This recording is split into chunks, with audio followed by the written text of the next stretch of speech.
She lent her umbrella to a stranger, never imagined he was a millionaire who would fall for her. The rain pounded against the pavement like tiny liquid hammers, each drop a musician in nature's most relentless orchestra. Abigail Morgan stood under the awning of Perkins' Bakery, clutching her polka-dotted umbrella and watching sheets of water cascade from the sky. She had exactly 23 minutes to make it to her job interview across town, a job that could finally let her quit waiting tables at 3 different restaurants. As the downpour intensified, a tall man in an expensive but thoroughly drenched suit skidded to a stop beside her, his dark hair plastered to his forehead, water dripping from his sharp jawline. "Fantastic," he muttered, checking his watch, with a grimace that somehow made his face even more annoyingly handsome. Abigail glanced at his ruined suit, then at her umbrella, then at her watch. 22 minutes now. She bit her lip, calculations running through her head. The bus stop was just around the corner. If she sprinted— "Here," she said, thrusting her umbrella toward the stranger. "Take it." The man blinked, confusion replacing frustration on his face. "Excuse me?" "The umbrella. Take it." Abigail pushed it into his hands. "You clearly need it more than I do." "But you'll get soaked," he protested, his voice warm despite his dripping exterior. Abigail shrugged, trying to appear nonchalant while mentally screaming about her carefully styled hair. "I've got a bus to catch, and you look like you have somewhere important to be." His eyes, a startling shade of green that reminded her of the forest behind her childhood home, met hers. "Thank you. I don't know what to say." "How about goodbye?" Abigail suggested, with a small smile, then darted into the rain, immediately feeling the cold drops soak through her blouse and jacket. "Wait!" he called after her. "How will I return it?" "Consider it a gift to the universe," she shouted back, already rounding the corner, her sensible heels splashing through puddles. By the time Abigail reached her interview at Horizon Publishing, she resembled nothing so much as a half-drowned cat. Her carefully arranged auburn curls had collapsed into limp waves, her makeup had mostly washed away, and her navy blue interview suit clung uncomfortably to her skin. The receptionist eyed her with a mixture of horror and pity. "Ms. Morgan, for the editorial assistant position?" "That me," Abigail confirmed, trying to discreetly squeeze water from her sleeve without creating a puddle on the polished floor. "And D's a bit early. I can see that you dedicated," the receptionist replied, handing her a towel that seemed to have materialized from nowhere. "The bathroom is down the hall if you'd like to freshen up."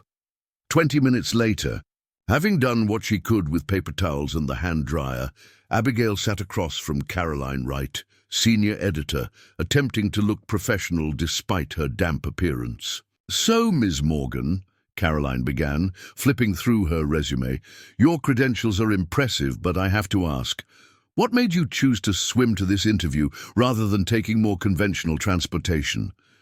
Abigail laughed, despite herself. "Would you believe I gave my umbrella to a stranger?" Caroline raised a perfectly sculpted eyebrow. "Actually, I would. That sounds exactly like the kind of impulsive kindness we look for in our team." She closed the folder. "Tell me, what made you decide to apply to Horizon?"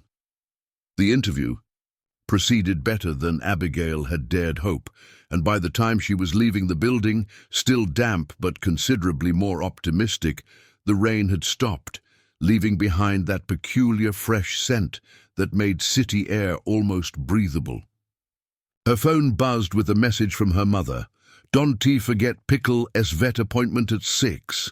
He's been hiding under the bed all morning." Abigail smiled, picturing her tiny Yorkie's indignant expression at the mention of the veterinarian. Living with her mother hadn't been part of her post-college plan, but when her mom's rheumatoid arthritis had worsened last year, moving back home had been the only option. between her mom, A.S. limited mobility, and Pickle, A.S. enthusiastic. Neediness, Abigail's life, had little room for anything else, especially not dating. Not that she minded. After the disaster with her ex-fiancé James, who decided that in sickness and in health was more of a suggestion than a commitment, Abigail had sworn off relationships entirely. Her life was complicated enough without adding someone else's drama to the mix. She certainly wasn't thinking about green eyes or the way raindrops had clung to unfairly long eyelashes. No, she definitely wasn't thinking about that at all. 2 weeks later, Abigail stood outside Steps in Time dance studio, questioning every life decision that had led her to this moment. The email from Caroline offering her the editorial assistant position at Horizon Publishing had arrived yesterday, along with the news that the publishing house ES annual charity ball was in 3 weeks, and all employees were expected to attend. "It's a fantastic networking opportunity," Caroline had explained over the phone. "Just a heads up, though. There. Miss always dancing, not just standing around swaying, but actual dancing." Which was how Abigail found herself signed up for a crash course in ballroom dancing, staring at the studio door like it might bite her. She hadn't to dance since her disastrous junior prom, when she stepped on Andrew Mitchell's toes. So many times he'd limped for a week afterward. "Are you going in, or are you planning to wear down the sidewalk?" Abigail jumped at the amused voice behind her, turning to find Impossible, the man from the rainstorm. The umbrella man. He looked different dry, his dark hair neatly styled, his suit impeccably tailored to broad shoulders. Those green eyes, though, were unmistakable.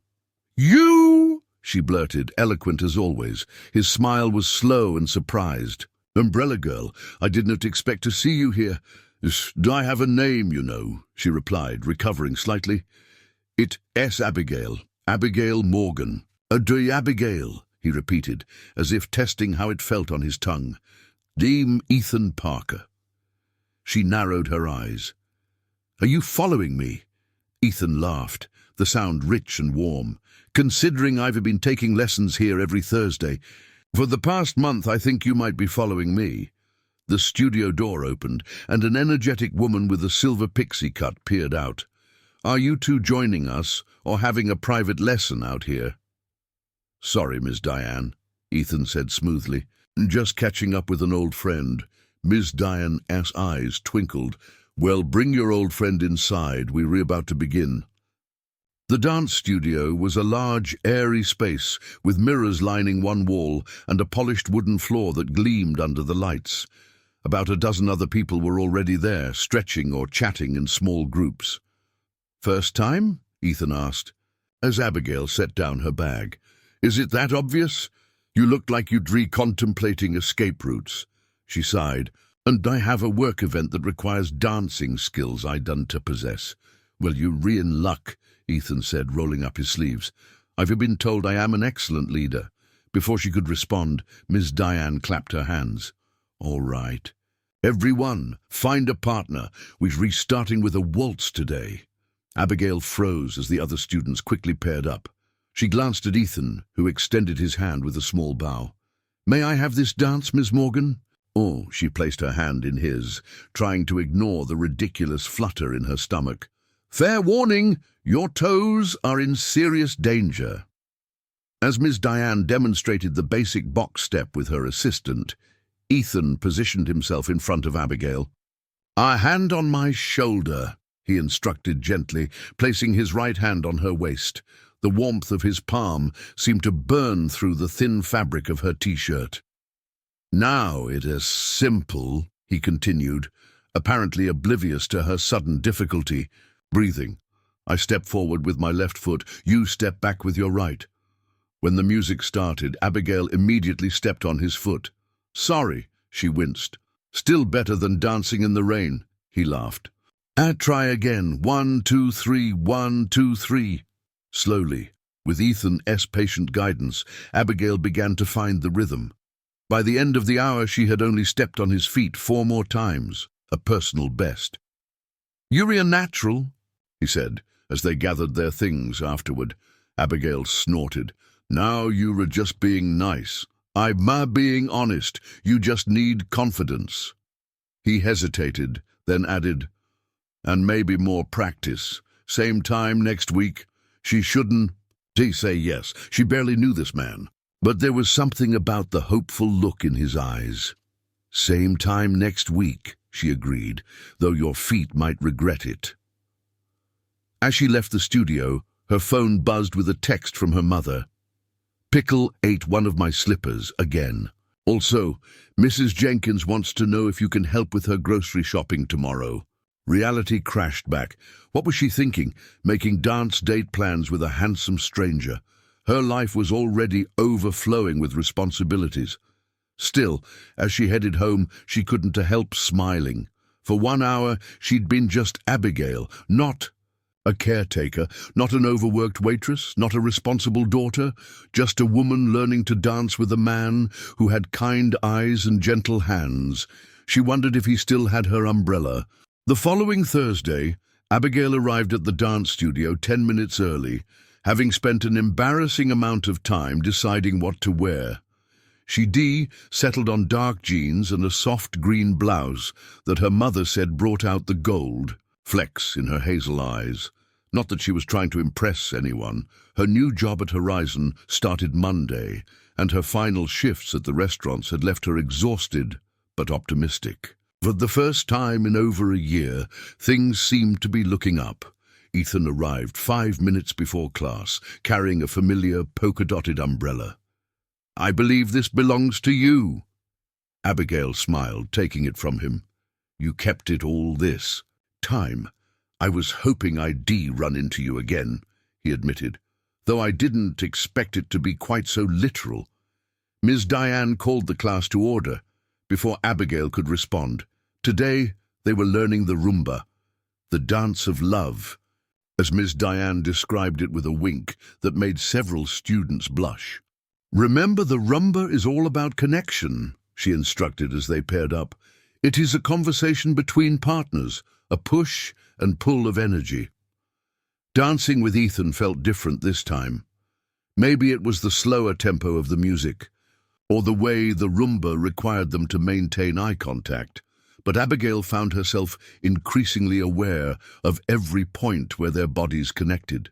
His hand on her waist, her fingers on his shoulder, their palms pressed together. "You've been practicing," he murmured, as he guided her through a turn.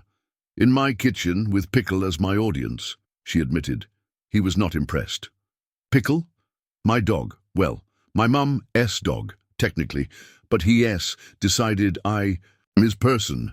Ethan smiled. "I have a cat, Fitzgerald. He is convinced he is royalty and I am his loyal subject. Fitzgerald, let me guess, you could be a literature fan. English literature major before I went into real estate. You?" "Journalism with a minor in publishing," she replied, narrowly avoiding his toes as they turned. "I just started at Horizon Publishing. Congratulations, that's impressive." The conversation flowed easily between them, and Abigail was surprised when Ms. Diane announced the end of class. Where had the hour gone? "There is a coffee shop around the corner," Ethan said as they collected their things. "If you not in a rush." Abigail checked her phone. 3 missed calls from her mother. Her heart sank. "I'm sorry, I have to go. Family emergency." She was already dialing as she headed for the door. "Mom, what is wrong?" Her mother's tearful voice came through the speaker. "Did his Pickle. He got out when Mrs. Jenkins came over. We cannot find him anywhere." "I'll be right there," Abigail promised, ending the call. She turned to find Ethan right behind her, concern written across his face. "What happened?" "My dog is missing. I have to go." To her surprise, Ethan grabbed his jacket. "I'll help you look. Where do you live?" "You don't have to." "I want to," he said simply. "Besides, Two pairs of eyes are better than one. An hour later, Abigail and Ethan were combing through her neighborhood, calling Pickle's name and asking every person they encountered if they'd seen a small Yorkie. Darkness was falling, and with it, Abigail's hopes. "He is so tiny," she said, voice breaking, "and he's never been outside alone." Ethan squeezed her shoulder. "We'll find him."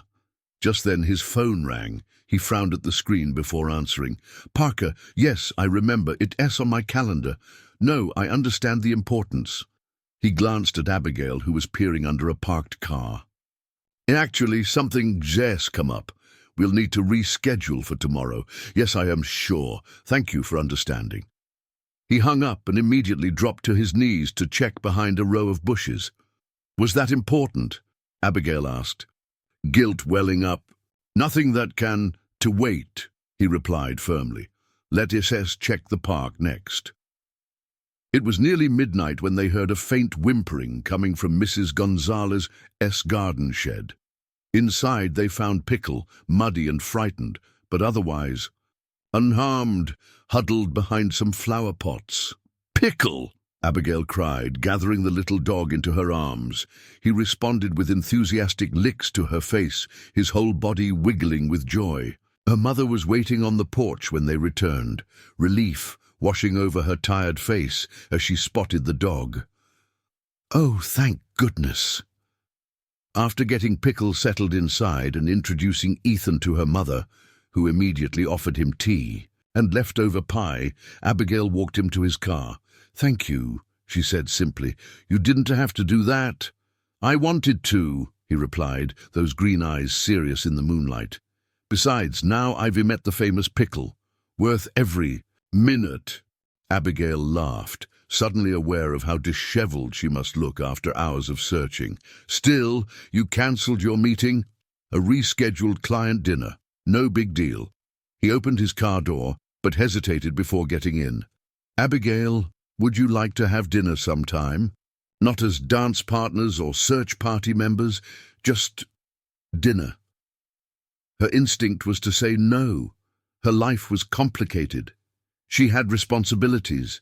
She didn't have time for dating, but standing there in the moonlight with Ethan looking at her, like she was something precious, all those perfectly logical reasons seemed to fade away. "I'd like that," she said softly. His smile was worth every second of doubt. Abigail's first week at Horizon Publishing passed in a blur of orientation meetings, style guides, and introductions to so many people she did never remember all their names. By Friday afternoon, she was simultaneously exhausted and exhilarated. Her desk already personalized with a small plant, christened Edgar Allan Grow, and a framed photo of Pickle wearing a bow tie. Caroline stopped by her cubicle as Abigail was packing up. "Surviving so far." "Thriving," Abigail corrected with a smile. "Though my brain might be leaking manuscript guidelines. That's normal. It stops after the first month or so." Caroline perched on the edge of the desk. "A few of us are going for drinks at Marlowe's. Want to join?" "I would, but I actually have plans." The words still felt strange in her mouth. Plans. A date. With the man who had kind eyes and had spent 4 hours helping her search for a tiny dog. Caroline raised an eyebrow. "Oh, anyone interesting?" "Just someone I met recently. We'd be having dinner." "Well, have fun. And remember, all the gossip on Monday." With a wink, Caroline departed, leaving Abigail to finish gathering her things. The restaurant Ethan had chosen was nice without being intimidating, a small Italian place called Bella Notte with checkered tablecloths and candles in wine bottles. He was already waiting when she arrived, standing as she approached the table. "You look beautiful," he said, and the simple sincerity in his voice made her cheeks warm. "Thank you. You clean up pretty well yourself." An understatement. In dark jeans and a blue button-down that made his eyes appear even more vibrantly green, he was distractingly handsome. Once they'd ordered and the initial awkwardness had faded, conversation flowed easily between them. Ethan told her about growing up in a small coastal town, his love of sailing, and his cat's ongoing vendetta against the mailman. "What about you?" he asked, refilling her wineglass. "Have you always lived here?" "Born and raised," she confirmed. "I moved away for college, then spent a year in New York trying to break into publishing there. Came back when my mom got sick." Understanding crossed his face. "But that is why you live with her." Abigail nodded, preparing for the usual reaction, the slight withdrawal, the careful neutrality that meant a man was mentally planning his exit strategy. Who wanted to date someone with so many responsibilities? Instead, Ethan leaned forward. "What is she like, your mum?" Surprised, Abigail found herself talking about her mother, her terrible cooking, her passion for mystery novels, her determination to remain independent despite her arthritis. She was an elementary school teacher for 30 years, the kind students still visit after they've grown up. "She sounds wonderful," Ethan said, and seemed to genuinely mean it. "She is. What about your parents?" A shadow crossed his face. "My father passed away 5 years ago. Heart attack. My mother lives in Florida now, enjoying retirement and terrorizing her golf club." "I'm sorry about your father." He smiled, faintly. "He was a good man, worked himself too hard, which is something I am trying not to repeat." Their entrees arrived, momentarily pausing the conversation. As they ate, Abigail found herself relaxing in a way she hadn't tea in years. There was something about Ethan that felt safe, like she'd known him much longer than a few weeks. "So, real estate," she said, twirling pasta around her fork. "How did you get into that?" "My father was in construction," Ethan explained. "I grew up on job sites, learning about buildings from the ground up. After college, I started in property development, then moved into commercial real estate." "Do you enjoy it?" "Parts of it," he admitted. "I like the challenge of finding the right property for the right purpose, seeing potential where others might not." He took a sip of wine. "But my real passion is restoration, taking old buildings and giving them new life while preserving their history." The way his eyes lit up when he talked about his work was captivating. Abigail found herself leaning closer, drawn in by his enthusiasm. "What about you?" he asked. "Is publishing your dream job?" "Absolutely. I've wanted to work with books since I was old enough to read them." She grinned. My childhood bedroom walls were covered with pages torn from magazines and catalogues, not pictures, just text. I would fall asleep reading the random sentences. "That's adorably nerdy," he laughed. "Says the man who named his cat Fitzgerald." Dinner stretched into dessert, and Abigail was surprised to realize they'd been talking for nearly 3 hours. When the check came, she reached for her purse, but Ethan gently placed his hand over hers. "Please, let me." "We could split it," she offered. He shook his head. "I invited you. Next time can be your treat if you like." "Next time." The words sent a flutter through her chest. "Deal." As they left the restaurant, the night air carried a hint of autumn crispness. Ethan walked her to her car, their hands occasionally brushing in a way that made her pulse jump. "I had a wonderful time," he said, as they reached her aging Honda Civic. "So did I," she replied, suddenly shy. He stepped closer, and she found herself holding her breath. "May I kiss you good night?" Instead of answering, she rose on her tiptoes and pressed her lips to his. The kiss was gentle at first, a question more than a demand, but when his arms wrapped around her waist, drawing her closer, the kiss deepened into something that made her head spin and her heart race. When they finally broke apart, Ethan's eyes were darker, his breathing uneven. "Wow." Abigail laughed, feeling light-headed and reckless. "Yeah, wow. Can I see you tomorrow, or is that too eager?" "Tomorrow works," she said, unable to stop smiling. I promised Pickle a trip to the dog park in the morning, but I am free after lunch. The dog park sounds perfect. Pickle might need a proper formal introduction to his rescuer. They made plans to meet at 11, and with one more brief kiss, Abigail got into her car. As she drove home, she couldn't stop replaying the evening in her mind. For the first time in years, she felt that delicious anticipation of something beginning, something that might be wonderful. She was so distracted by these thoughts that she almost missed the black Maserati parked across from her mother's modest house. As she pulled into the driveway, the car's headlights flashed once before it pulled away smoothly into the night. Strange, Abigail thought. Nobody in their neighborhood drove anything remotely that expensive. But by the time she greeted her mother and Pickle, who acted as if she'd been gone for years rather than hours, the mysterious car was forgotten, replaced by the memory of Ethan's smile and the promise of tomorrow. The dog park was crowded with Saturday morning regulars when Abigail arrived, with Pickle prancing at the end of his leash. She spotted Ethan immediately, leaning against the fence in jeans and a casual grey sweater that looked soft enough to touch. He straightened when he saw her, his face lighting up with a smile that made her stomach flip.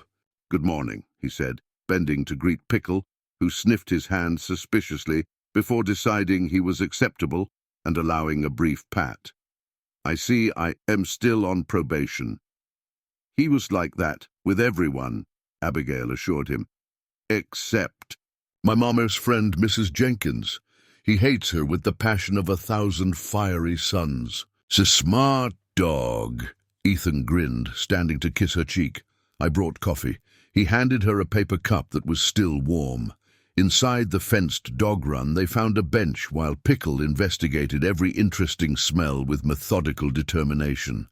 Abigail sipped her coffee, prepared exactly how she liked it, with just a hint of cinnamon, and wondered how Ethan had remembered that detail from a casual conversation during dance class. "So how was your first week at the new job?" he asked, his arm resting comfortably along the back of the bench. "Overwhelming but exciting," she replied. "I am working on my first actual manuscript next week, a mystery novel set in 1920s. New Orleans. That sounds right up your alley." "It is, though I am nervous about meeting the author." She glanced at him. "What about you? How did your rescheduled dinner go?" A shadow crossed his face. "Fine. Just business."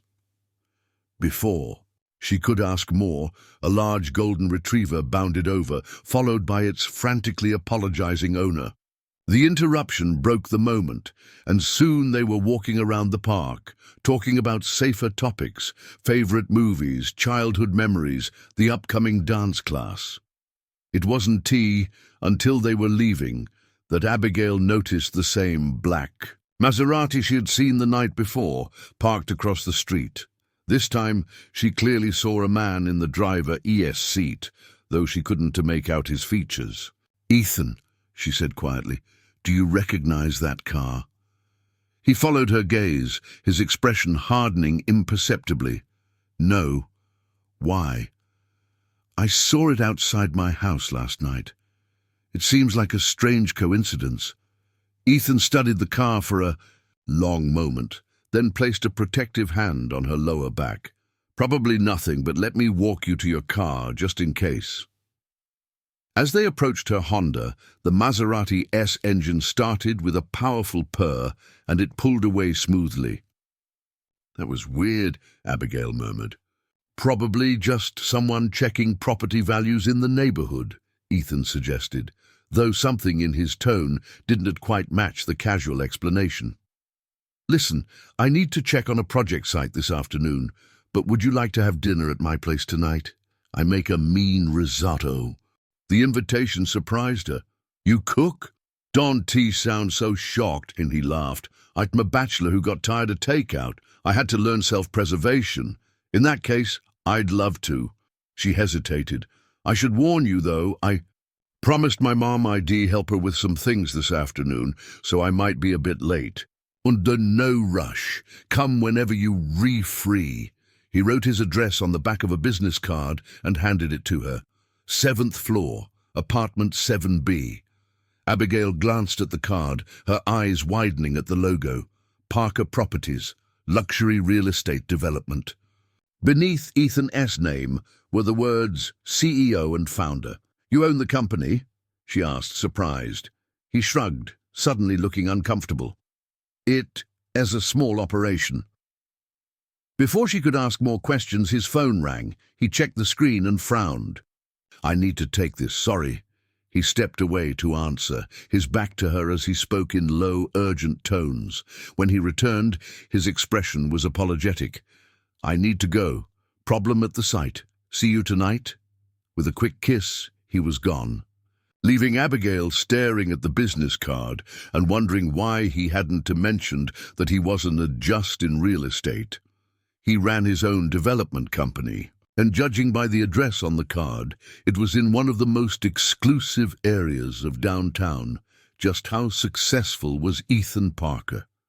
The answer became clear that evening when Abigail found herself standing in front of a sleek high-rise with a uniformed doorman and a marble lobby that made her feel underdressed, despite the care she had taken with her appearance. "Ms. Morgan?" the doorman inquired politely. "Mr. Parker is expecting you, 7th floor." The elevator was mirrored and played classical music. Abigail studied her reflection critically, hair loose around her shoulders, green dress that her mother had insisted brought out her eyes, sensible heels that wouldn't aggravate her old knee injury from track. She looked nice, but standing in this elevator, she felt distinctly out of place. Apartment 7B turned out to be a penthouse that occupied the entire 7th floor. When Ethan opened the door, the first thing Abigail noticed was the view, floor to ceiling. Windows showcasing the city lights like stars brought down to earth. The second thing she noticed was Ethan himself, looking more relaxed than she'd seen him, in simple dark pants and a white shirt with rolled-up sleeves, highlighting the strong lines of his forearms. "You look beautiful," he said, taking the bottle of wine she brought. "Come in."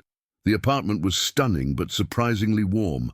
Hardwood floors, comfortable-looking furniture, bookshelves filled with actual books rather than decorative objects. A large ginger cat watched her suspiciously from atop a bookcase. "That is Fitzgerald," Ethan explained, following her gaze. "He's judging your literary tastes from afar." "As any cat named after F. Scott Fitzgerald would," she replied, trying to hide her awe at the space. "How much did a place like this cost? More than she'd make in several years, certainly." Ethan led her to the kitchen, where the aroma of saffron and wine filled the air. Wine? Dinner almost ready. As he poured 2 glasses, Abigail gathered her courage. "So, CEO and founder, huh?" He winced slightly. "I should have mentioned that." Why didn't it you?" Ethan handed her a glass, their fingers brushing. "Because when people hear what I do, they make assumptions. I wanted you to get to know me first." "What kind of assumptions?" "That I am all about money, that I am some ruthless developer who tears down historic buildings to put up luxury condos." He stirred the risotto carefully. "Or they see the bank account instead of the person." Abigail sipped her wine, considering this. "Has that happened a lot?" "Enough," he said simply.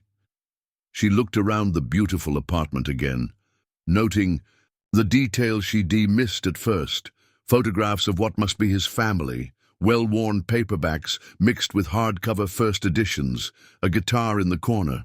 "And well, for what it is worth," she said carefully, "I liked you when I thought you were just a guy who borrowed my umbrella and stepped on my toes during dance class." His smile was warm with relief. "Good, because that's who I am. The rest is circumstantial."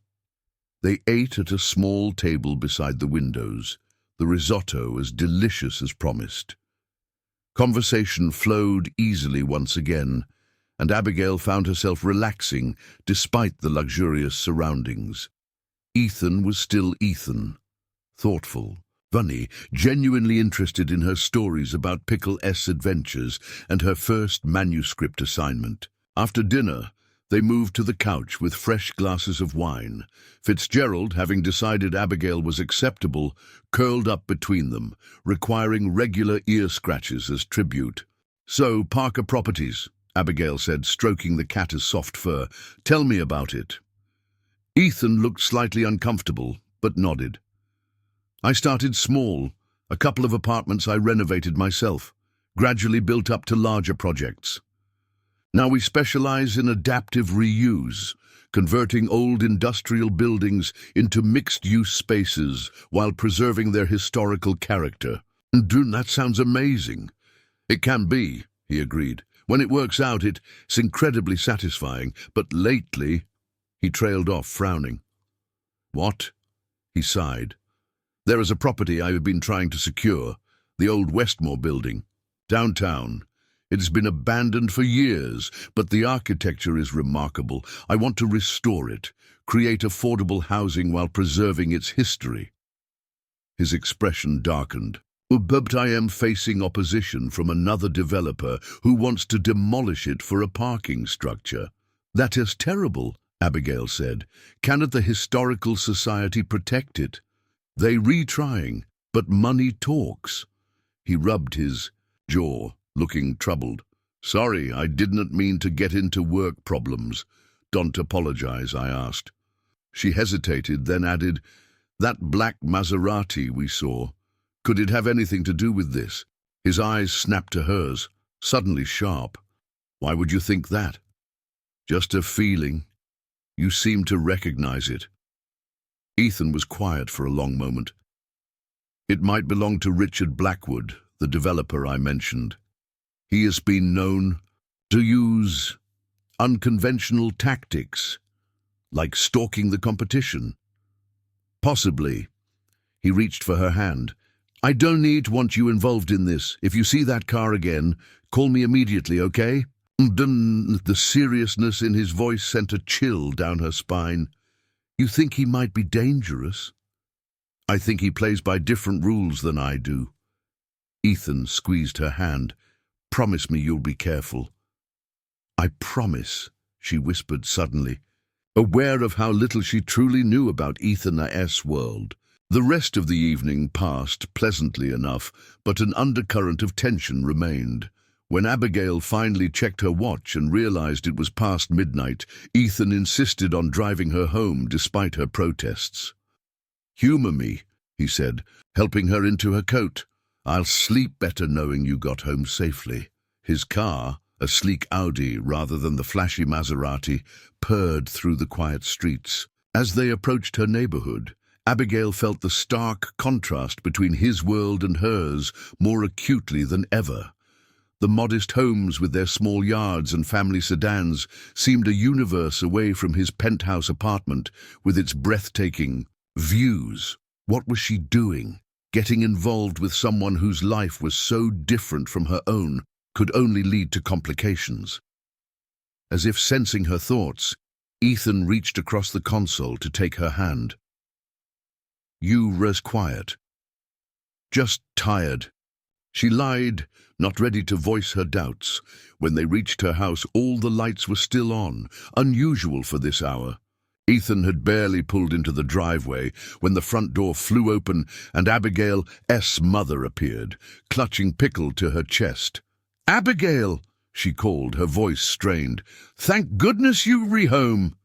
Alarmed, Abigail rushed from the car. "Mom, what's wrong?" "Someone was here," her mother said, her face pale. "A man in a suit. He said he was from the city inspector's office, but when I asked for identification, he got back in his car and left." "What kind of car?" Ethan asked sharply, coming up behind Abigail. Her mother blinked, noticing him for the first time. "And a black one, very expensive looking." Ethan and Abigail exchanged worried glances. "Let us get inside," he said quietly, placing a protective hand on Abigail's back. Once they were settled in the living room, with Pickle alternating between growling at nothing and curling protectively in Abigail's lap, Her mother explained what had happened. He came about an hour ago, said there had been complaints about the property, she said, hands trembling slightly around her teacup. But it was so late, and something about him seemed off. You did the right thing not letting him in, Ethan assured her. Did he give a name? Smith or Jones?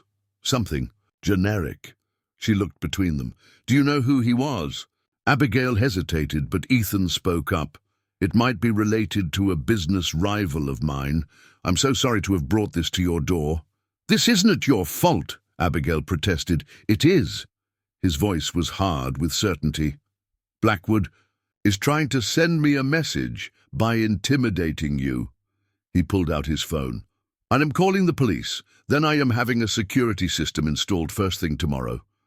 Despite Abigail's protests about the expense, Ethan was adamant. By the time the police had come and gone, taking a report but warning there was little they could do without more evidence, it was nearly 3 a.m. Ethan refused to leave. I'll sleep on the couch, he insisted, just for tonight. Too exhausted. To argue, Abigail agreed. As she headed to her bedroom, she paused in the hallway, watching Ethan speaking softly on his phone, his profile outlined by the dim light. In just a few weeks, he had become important to her in ways she hadn't expected. The thought of walking away now, even if it might be wiser, made her chest ache. Whatever complications might lie ahead, she realized, she wasn't ready to give up on the possibility of them. Not yet. Abigail woke to the smell of coffee and the sound of muffled laughter. For a moment, she was disoriented, the events of the previous night rushing back in a confusing jumble. Ethan's penthouse, the mysterious visitor, the police report. Throwing on a robe over her pajamas, she padded to the kitchen to find a sight she never would have imagined. Ethan Parker, millionaire real estate developer, flipping pancakes while her mother sat at the table, regaling him with embarrassing stories from Abigail's childhood.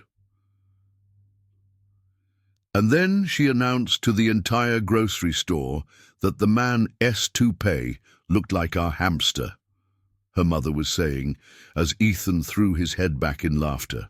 Mom! Abigail protested from the doorway. Seriously? Ethan turned, spatula in hand, his eyes warm as they took in her sleep-rumpled appearance. Good morning, Sleeping Beauty. Coffee-s fresh. I see you two have bonded, she muttered, making a beeline for the coffee pot.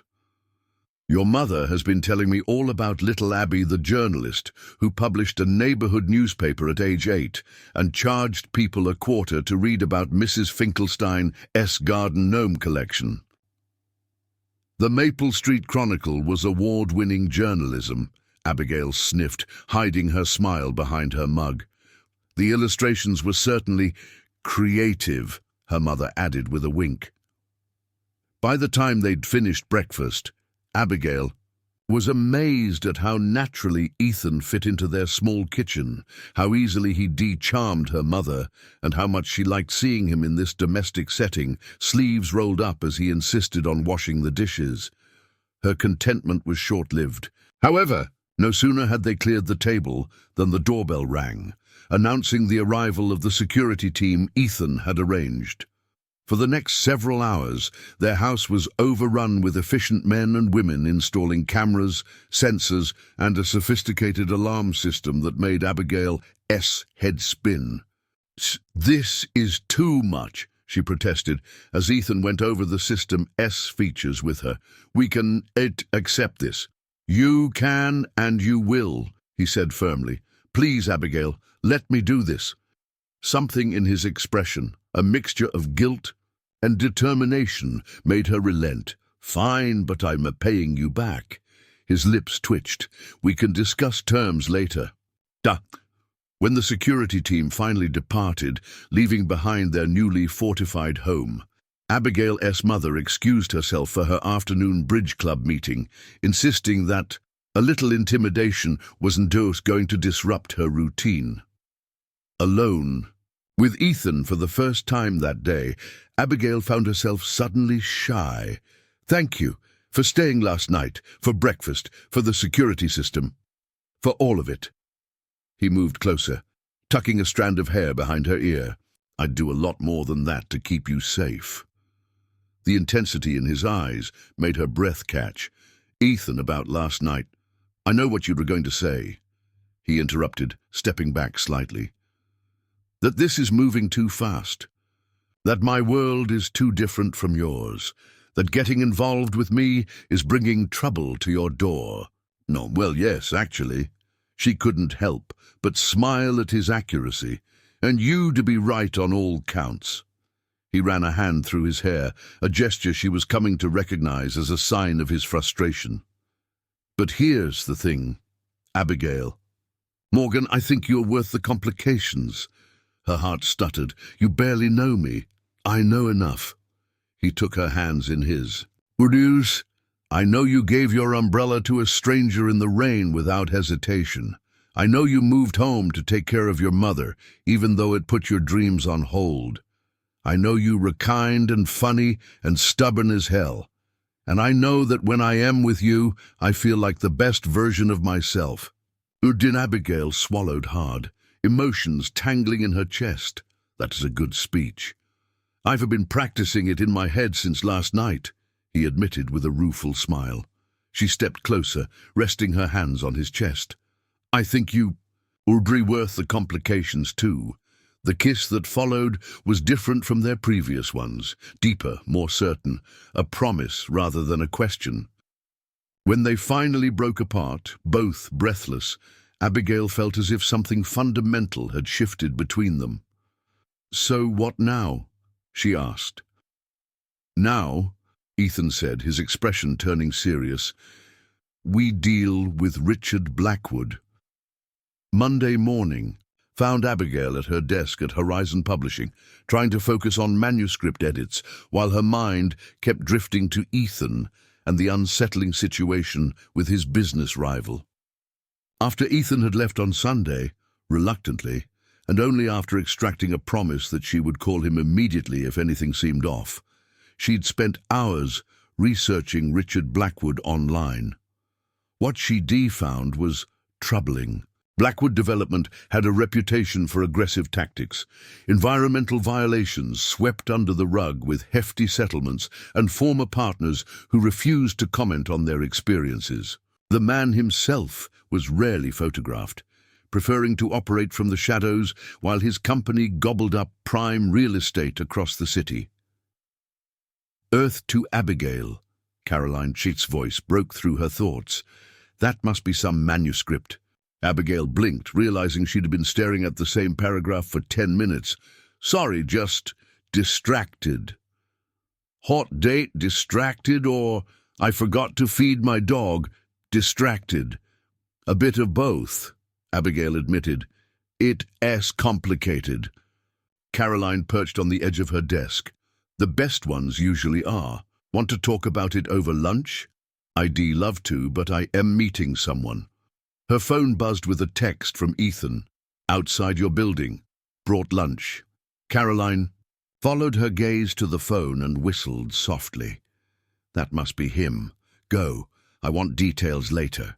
Outside, Abigail found Ethan waiting beside his car, holding a picnic basket and looking absurdly handsome in a charcoal suit. I thought we could eat in the park, he suggested, kissing her cheek. It has too nice a day to be inside. The little park across from the Horizon offices was bustling with office workers, enjoying the mild autumn weather. They found a bench beneath a maple tree, its leaves just beginning to turn golden. As Ethan unpacked an impressive lunch of gourmet sandwiches, fruit and chocolate truffles, Abigail filled him in on her Blackwood research. He's worse than I thought, she concluded. How is he getting away with all this? Ethan's expression hardened. Money and connections, but his luck is running out. He handed her a sandwich. I've been gathering evidence of his illegal practices for months. I am meeting with the district attorney next week. Is that safe? It is necessary, He squeezed her hand. But enough about Blackwood. How is the new job? They spent the rest of lunch discussing lighter topics.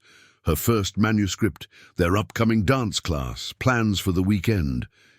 It felt wonderfully normal, this midday break together, and Abigail found herself imagining many more such moments, stretching into the future. As they were packing up to leave, Ethan's phone rang. His face darkened as he checked the screen.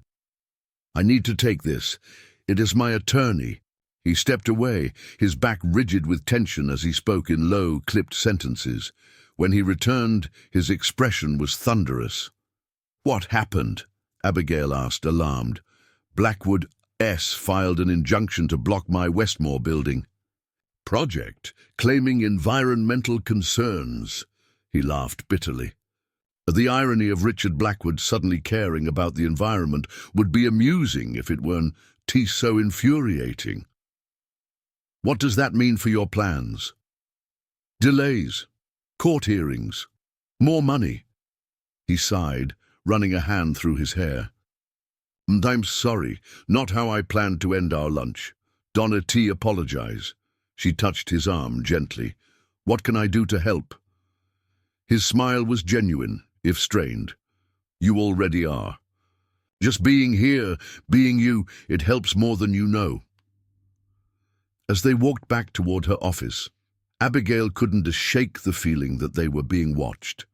She scanned the street, her gaze landing on a sleek black car idling across the road. "Ethan," she murmured, nodding toward the vehicle. His jaw tightened. "Get inside. Now." "But please, Abigail."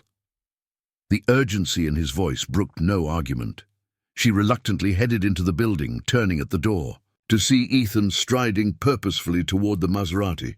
The car pulled away before he could reach it, but not before Abigail caught a glimpse of the driver, a severe-looking man with silver hair and cold eyes that seemed to lock onto hers despite the distance. Richard Blackwood. Thursday evening. Dance class provided a welcome distraction from the growing tension surrounding the Blackwood situation. Despite Ethan's assurances that everything was under control, Abigail couldn't shake her unease, especially after spotting the black Maserati twice more that week, once near her office, and once, most disturbingly, parked a block from her Mother A.'s house. But as Ms. Diane guided them through the steps of a tango, Abigail found herself surrendering to the music and to Ethan's confident lead. There was something magical about dancing with him, about the way their bodies seemed to communicate without words, about the trust required to follow his guidance. "You getting good at this," he murmured as he pulled her into a close embrace required by the dance. "I have an excellent teacher," she replied, suddenly aware of how intimately they were pressed together, of his hand splayed across her lower back, of the warmth in his eyes as he gazed down at her. When the music ended, neither moved immediately, caught in the spell of the moment. It was Ms. Diane's enthusiastic clapping that finally broke them apart. "Wonderful chemistry, you two," she exclaimed. "You are ready for the showcase next month." "Showcase," Abigail echoed. "Our holiday exhibition," Ms. Diane explained. "All my students perform. It is great fun." She moved on before Abigail could protest. "You don't have to do it," Ethan assured her as they gathered their things after class. "But I think we'd be pretty good." The thought of dancing with Ethan in front of an audience was both terrifying and thrilling. "Can I think about it?" "Of course." He wrapped an arm around her shoulders as they left the studio. No pressure. The night air was crisp, carrying the scent of fallen leaves and wood smoke. They walked slowly toward Ethan's car, neither eager for the evening to end. "Come back to my place," he suggested. "I'll make that pasta you liked." Abigail hesitated, thinking of the mountain of manuscript edits waiting for her at home. I should really work tonight." "You can work at my place," he countered. "I have an office with a door that locks and everything. I promise not to disturb you." His eyes twinkled. "Much." She laughed, unable to resist. Well, when you put it that way, they were nearly to his car when a sleek black Maserati pulled up alongside them. The passenger window lowered, revealing Richard Blackwood himself, his cold eyes assessing them with calculated interest. "Parker," he said, his voice as smooth and cold as marble. "I believe we're overdue for a conversation." Ethan S. Arm tightened around Abigail. "We have nothing to discuss, Blackwood." "Oh, I think we do." Blackwood's gaze shifted to Abigail, making her skin crawl. "Especially now that I've had the pleasure of meeting your lovely friend." "Leave her out of this," Ethan growled. "And too late for that, I'm afraid." Blackwood smiled, the expression never reaching his eyes. "You've made your choice, and now we all have to live with the consequences." He nodded to someone behind them, or not, as the case may be. Abigail turned to see a burly man approaching from the shadows. Ethan pushed her behind him, his body tense. "Run," he whispered urgently. "Get inside the studio. Call 911. "I am not leaving you," she protested. "Abigail, please." Before he could finish, the studio door burst open, flooding the sidewalk with light as Ms. Diane and several male students emerged. "Is everything all right out here?" Ms. Diane called, her cheerful voice carrying an undercurrent of steel as she took in the scene. Blackwood's smile vanished. With a terse nod to his associate, who melted back into the shadows, he addressed Ethan one final time. "This isn't over, Parker. Not by a long shot." The Maserati pulled away with a quiet purr, leaving Abigail and Ethan standing on the sidewalk, shaken but unharmed. "Who was that?" Miss Diane demanded, hurrying over to them. "Just a business disagreement," Ethan replied, his voice tight. "Thank you for the timely interruption." Inside the car, Abigail found herself trembling, the adrenaline crash leaving her lightheaded. "And that was him, wasn't it, Blackwood?" Ethan nodded grimly, his hands white-knuckled on the steering wheel. "This has gone too far. I'm calling my attorney as soon as we get to my place. We're refiling for a restraining order." "Will that work?" "Probably not," he admitted. "But it creates an official record, and right now we need all the protection the system can offer." At his penthouse, while Ethan was on the phone with his lawyer, Abigail wandered to the wall of windows, gazing out at the glittering city below. How had her life changed so dramatically in just a few weeks? From simple editorial assistant to the target of a vindictive Millionaire's intimidation campaign, all because she lent her umbrella to a handsome stranger. She sensed Ethan behind her before she felt his arms wrap around her waist. "Penny for your thoughts?" "Just wondering how we got here," she said softly, leaning back against his chest. "Regrets?" he asked, his breath warm against her ear. She turned in his arms, meeting his gaze. "Not one." The kiss that followed was desperate, a release of the fear and tension that had been building all evening.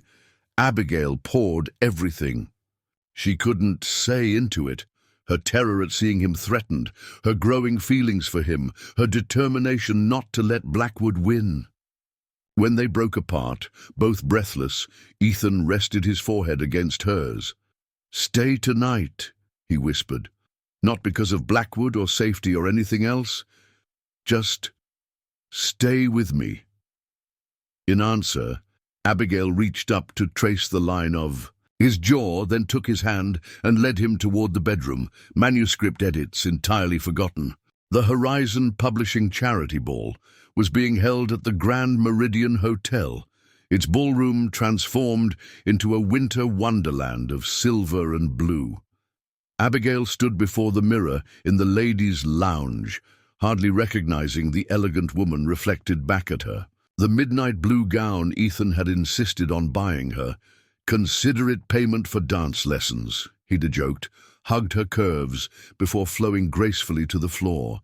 Her auburn hair was swept up in an intricate style that had taken her mother an hour to perfect, and the sapphire earrings Ethan had presented her with earlier that evening caught the light with every movement. 3 weeks had passed since their confrontation with Blackwood outside the dance studio.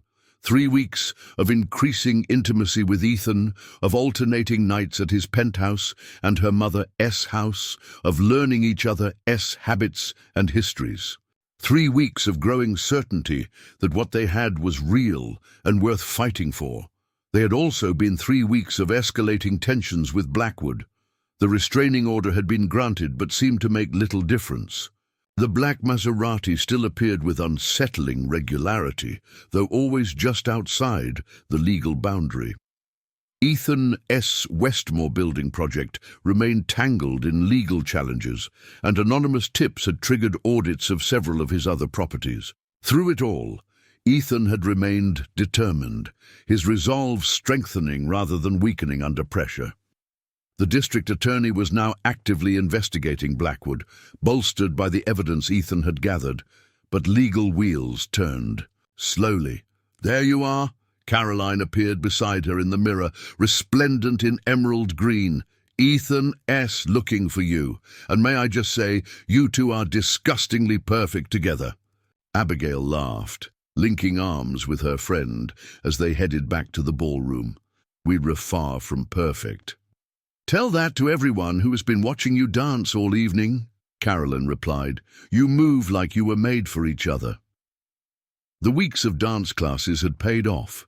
Earlier in the evening, Abigail and Ethan had taken to the floor for a waltz that had drawn admiring glances and whispered comments.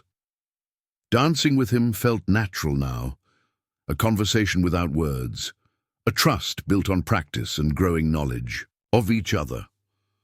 She spotted him across the room, engaged in conversation with an elderly gentleman. As if sensing her gaze, he looked up, his face lighting with a smile that still made her breath catch. He excused himself and made his way to her, sighed. "I was beginning to think you abandoned me," he murmured, taking her hand and pressing a kiss to her knuckles. "And then never," she replied, squeezing his fingers, "just touching up my makeup. You look perfect." His gaze traveled appreciatively over her gown. "So perfect that I am considering whisking you away from this party right now." Caroline cleared, her throat dramatically. "Still standing right here, you two." Ethan laughed, including her in his smile. "My apologies, Caroline. May I steal your friend for another dance?" "By all means." She gave Abigail a meaningful wink before disappearing into the crowd. As Ethan led her to the dance floor, Abigail caught sight of a familiar silver-haired figure by the entrance. She froze, her hand tightening on Ethan's arm. "What is it?" he asked, immediately alert. "Blackwood," she whispered. "By the door." Ethan turned, his expression darkening as he spotted his rival. "What the hell is he doing here? Should we leave?" "No." Ethan's jaw set in determination. "This is your work event. We are not letting him ruin it." He guided her onto the dance floor as a tango began to play. "Besides, we've practiced for this. Let yes show him exactly what we're made of." The dance became a defiance, each step, each turn a declaration that they would not be intimidated. Abigail lost herself in the music and in Ethan's confident lead, aware of but refusing to acknowledge Blackwood's cold stare from the sidelines. When the music ended, the room erupted in applause. Flushed with exertion and a sense of triumph, Abigail barely registered Caroline hurrying toward them until she was at their side, her expression concerned. "Abigail, your mother just called the front desk," she said urgently. "She couldn't to reach your cell. She says it as an emergency, something—" "About Pickle." Cold fear washed over her. "I need to go." "And I'll drive you," Ethan said immediately, already guiding her toward the exit. They had nearly reached the doors when Blackwood stepped into their path. "Leaving so soon, Parker, and here I thought we might finally have that conversation." "Not now, Blackwood," Ethan growled. "Oh, but I think now is perfect." Blackwood's gaze shifted to Abigail. "And especially since your charming girlfriend has just received what I am sure is a very distressing call." Realization dawned on Ethan's face. "You son of a—" "Careful, Parker. We wouldn't want to make a scene." Blackwood's smile was reptilian. Though I assure you nothing has happened to Miss Morgan's mother or her pet yet. This is between you and me, Ethan said, his voice dangerously low. Leave her family out of it. You brought them into it the moment you decided to cross me, Blackwood replied coldly.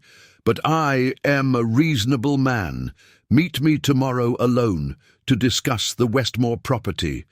Come to terms with me, and this unpleasantness stops immediately.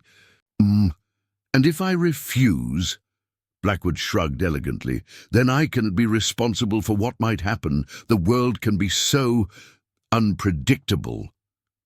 Abigail had heard enough. Stepping forward, she fixed Blackwood with a glare that had once reduced a high school debate opponents to tears. If anything happens to my mother or my dog, I will personally ensure that every news outlet in this city knows exactly what kind of man you are. Blackwood's eyes widened slightly at her vehemence. I am a journalist, Mr. Blackwood, she continued, her voice steady despite her racing heart. I know how to research, how to find sources, how to tell a compelling story. And believe me, the story of how you've been harassing and threatening innocent people would make for fascinating reading. You wouldn't dare, he hissed. Try me. She took Ethan's arm.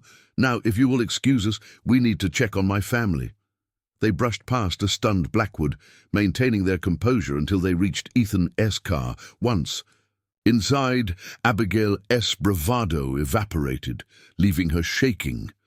That was incredible, Ethan said, taking her trembling hands in his. You were incredible. I was terrified, she admitted. Still am. Do you think my mum is really okay? Let us find out. He started the car, his expression grim. But first, I am calling the police. Blackwood just crossed a line he can uncross. Abigail's mother and Pickle were perfectly fine, if confused by the sudden arrival of Abigail, Ethan, and 2 police officers at their door just after midnight. The call to the hotel had never happened, just another of Blackwood's manipulations. The officers took statements and promised increased patrols in the neighborhood, but their expressions conveyed what words didn't. Without concrete evidence, there was little they could do against someone like Richard Blackwood. After they left, Abigail's mother made tea, while Abigail changed out of her ball gown into comfortable pajamas. When she returned to the kitchen, she found Ethan and her mother deep in conversation, their heads bent together over what appeared to be old photo albums. "Oh no," she groaned, recognizing her awkward adolescent pictures. "Mom, seriously?" Her mother smiled innocently. "Ethan was just telling me how beautiful you look tonight. I thought he might like to see that you've always been beautiful." "Even with braces and that unfortunate perm," Ethan agreed, grinning up at her. Despite the stress of the evening, Abigail felt a wave of affection for them both. Her mother, who had weathered so much and still maintained her warmth and humor, and Ethan, who seemed so genuinely interested in every aspect of her life, even the embarrassing childhood photos. Later, as they sat in the living room, Pickle snoring softly between them on the couch, Ethan broke the comfortable silence. "Move in with me." Abigail blinked, sure she'd misheard. "What? Move in with me," he repeated, taking her hand. "You and your mother, and Pickle, of course. My place has plenty of room and it has better security, at least until this situation with Blackwood is resolved. But Ethan, we can adjust. Why not?" He squeezed her fingers. "I know it's fast, I know it is not how either of us plan things. But I love you, Abigail Morgan." The words hung in the air between them, simple and profound. Abigail stared at him, her heart racing. "You love me?" "I do." His smile was tender, vulnerable. "I think I started falling for you the moment you gave me your umbrella in the rain, and every day since has only made me more certain." Tears pricked at her eyes. "I love you too." The kiss they shared was gentle, a promise sealed. When they broke apart, Ethan rested his forehead against hers. "So, is that a yes?" To moving in? I don't know, Ethan. She sighed. It is a lot to ask of my mum. And what about... When this is all over, would we move back out? Only if you wanted to. His eyes held hers steadily. I'm not offering a temporary solution, Abigail.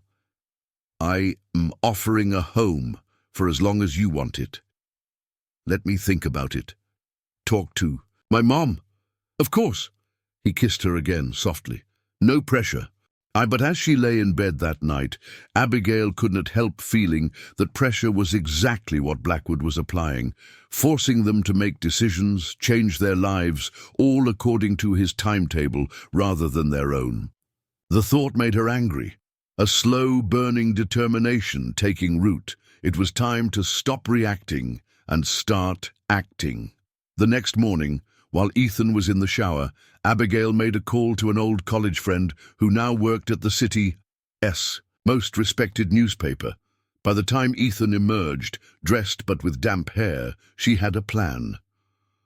I want to go public with the Blackwood story, she announced without preamble. Ethan froze.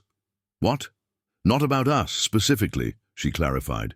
About his business practices, the environmental violations, the intimidation tactics. My friend Jessica is an investigative reporter. She has been looking for a solid lead on Blackwood for months. Abigail, that's too dangerous.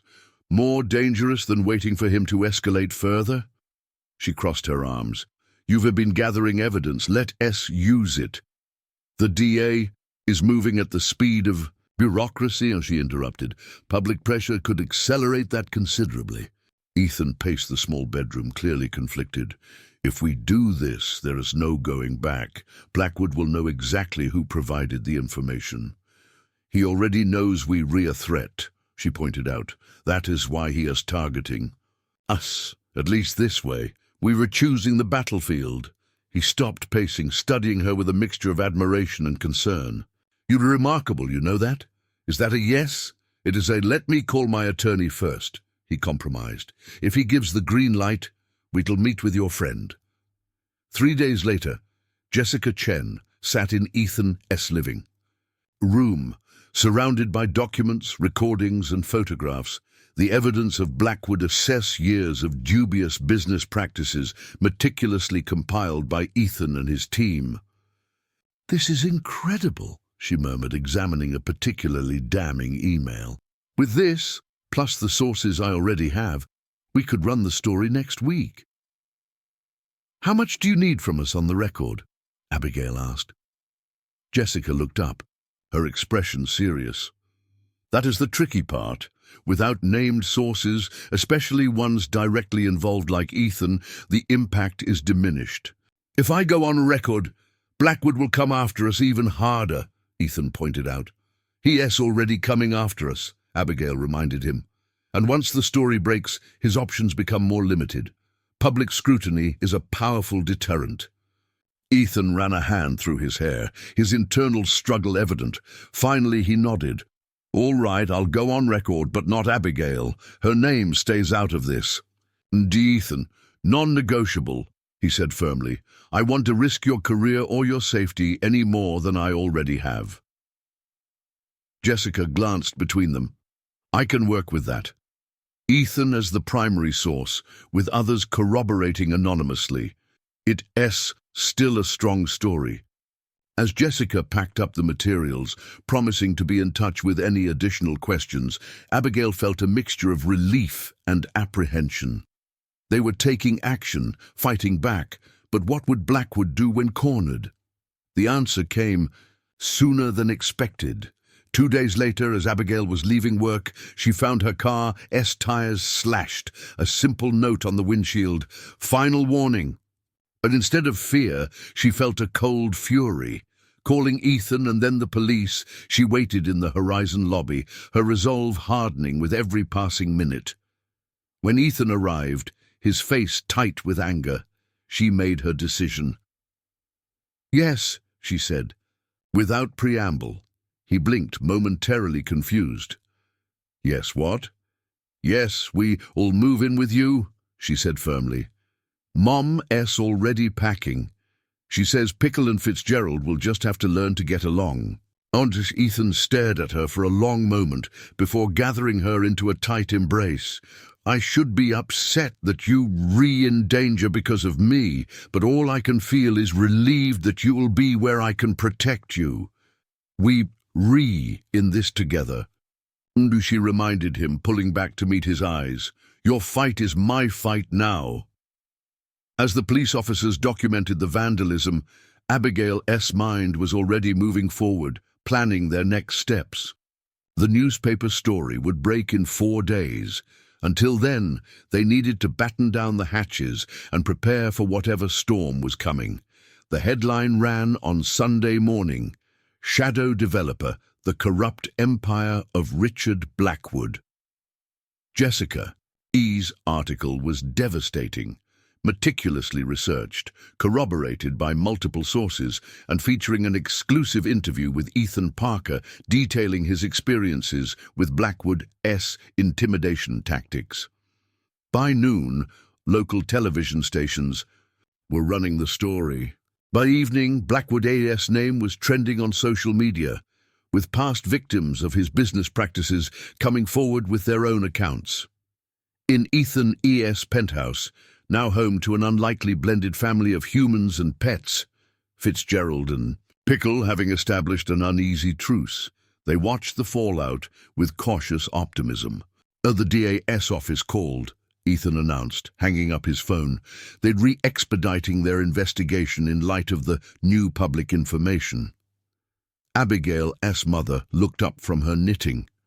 That means they embarrassed the newspaper, beat them to it. Ethan laughed. Exactly. Abigail, curled against Ethan's side on the couch, felt some of the tension she'd been carrying for weeks begin to ease. Do you think it's over? Not yet, he admitted, his arm tightening around her. Blackwood won to go down without a fight, but he's on the defensive now, and that gives us an advantage. He was right. The next morning, Blackwood Development issued a statement denying all allegations and threatening legal action against the newspaper and Ethan personally. But the damage was done. Investors were distancing themselves, partners were publicly reviewing their relationships with the company, and the city council had suspended all pending Blackwood projects pending investigation. 3 days after the story broke, Abigail received a call from Caroline while at her desk at Horizon. Panic, Caroline began, which immediately made Abigail panic. But there's Sir Richard Blackwood here asking to see you. Abigail's blood ran cold. He's at Horizon. In the lobby. Security is with him. Do you want me to call the police? Taking a deep breath, Abigail made a split-second decision. No, tell him I'll be down in 5 minutes. She texted Ethan quickly. Blackwood at my office. I'm going to talk to him. Security present. Then grabbed her recorder and headed for the lobby, ignoring the immediate call from Ethan. That followed, Richard Blackwood looked different than he had at the charity ball. His expensive suit was still impeccable, his silver hair perfectly styled, but there was a haggardness to his features, a desperate edge to his cold eyes. 2 security guards flanked him as he waited in the reception area. Ms. Morgan, he acknowledged with a tight nod. Thank you for seeing me. What do you want, Mr. Blackwood, as she asked, keeping her distance. 5 minutes of your time, in private? Just that is not happening, yet she replied coolly. Whatever you have to say, you can say it right here. He glanced at the security guards, then back at her. Very well. I've come to propose a truce. Abigail raised an eyebrow. A truce. I underestimated you, he admitted, the words clearly costing him. Both of you. I thought Parker was the threat, but you. He gave her a look that might almost have been respect. You are the dangerous one. I'm a journalist. Mr. Blackwood, the truth is my business. Indeed. He straightened his already straight tie. Here's my offer. I withdraw all legal challenges to the Westmore building project. I cease any personal interest in your activities. In return, you convince Parker to retract certain statements from that article." Abigail almost laughed. "That's your offer? Why would we agree to that when you'd already losing on all fronts?" Blackwood's facade cracked slightly, revealing the desperation beneath. "Because I still have resources, Miss Morgan, friends in low places. The legal system moves slowly and accidents happen quickly." The implied threat hung in the air between them. Abigail studied him for a long moment, then stepped closer, lowering her voice. "And let me make something perfectly clear, Mr. Blackwood. If anything at all happens to Ethan, to me, to anyone we care about, the full dossier of evidence goes public. Not just the sanitized version in the newspaper. Everything, including the materials currently in a safety deposit box that will be opened in the event of our untimely demise." She was bluffing, but the flash of genuine fear in Blackwood's eyes told her the bluff had landed. "You are going to lose," she continued calmly. "The only question is how much damage you take on the way down. Walk away now and maybe you salvage enough to start over somewhere else. Keep coming after us and I promise you I'll lose everything." For several heartbeats, Blackwood said nothing, his cold eyes assessing her. Then, remarkably, he smiled, a small, genuine expression of resignation. "He's a lucky man," he said finally. "Parker. He found the one person I couldn't intimidate or buy." With a nod that might have been respect, he turned and walked out of the building, the security guards trailing awkwardly behind him. Abigail remained rooted to the spot, adrenaline coursing through her system. Had she really just faced down Richard Blackwood? Had she won? The lobby doors burst open again, revealing a frantic Ethan. "Abigail, are you okay? Where is Blackwood?" "Gone," she said, her voice remarkably steady. I think it is over." And somehow, she knew it was true. Blackwood had recognized defeat when he saw it. Ethan pulled her into his arms, his heart pounding against her cheek. "Don't he ever do that again? When I got your text, I thought—" "I know," she soothed, melting into his embrace. "But I had to face him on my terms, and it worked." Later, as they celebrated with champagne in their penthouse, Abigail caught Ethan watching her with an expression of wonder. "What?" she asked, self-conscious.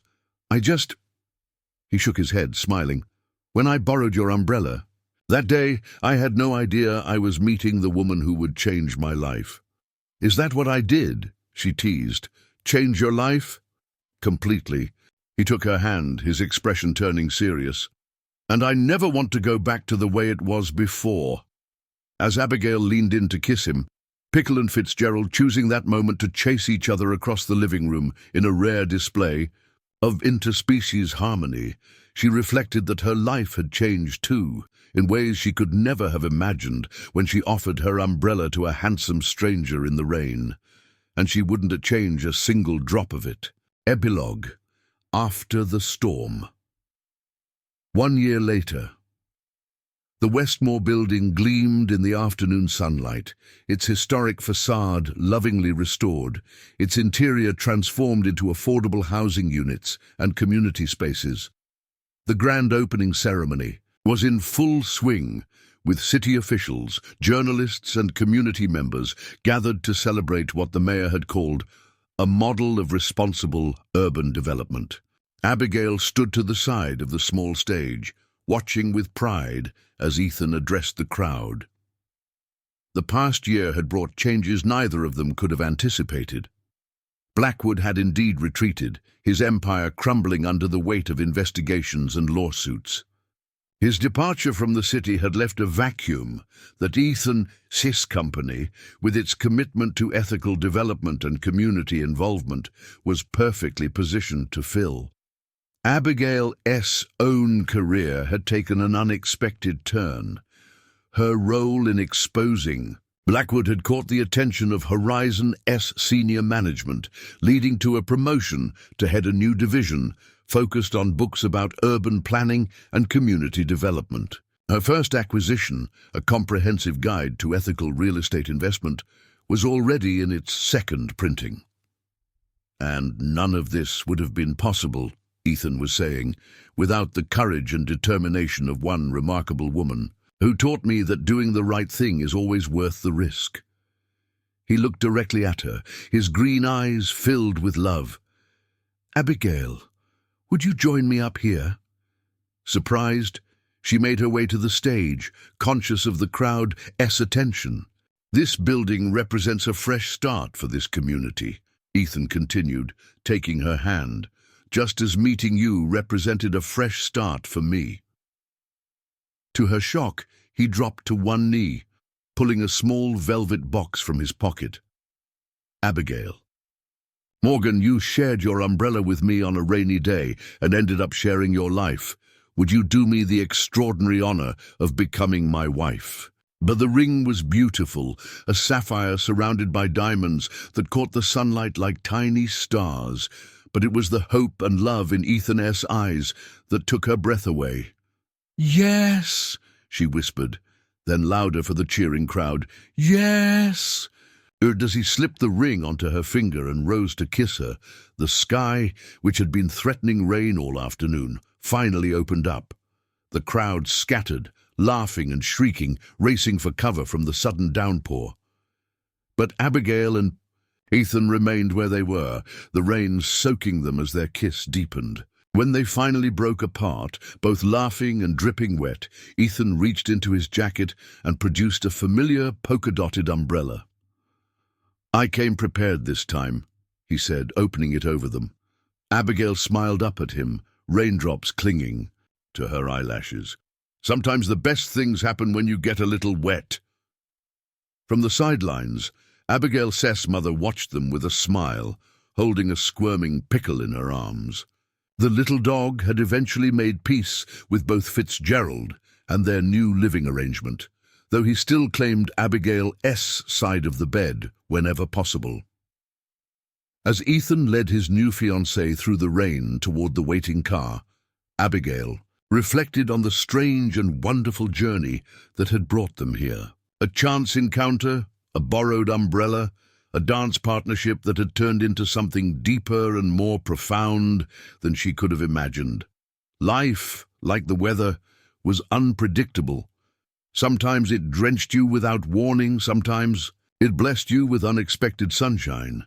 The trick, she had learned, was finding someone who would weather the storms with you, and knowing when to share your umbrella with a handsome stranger in the rain.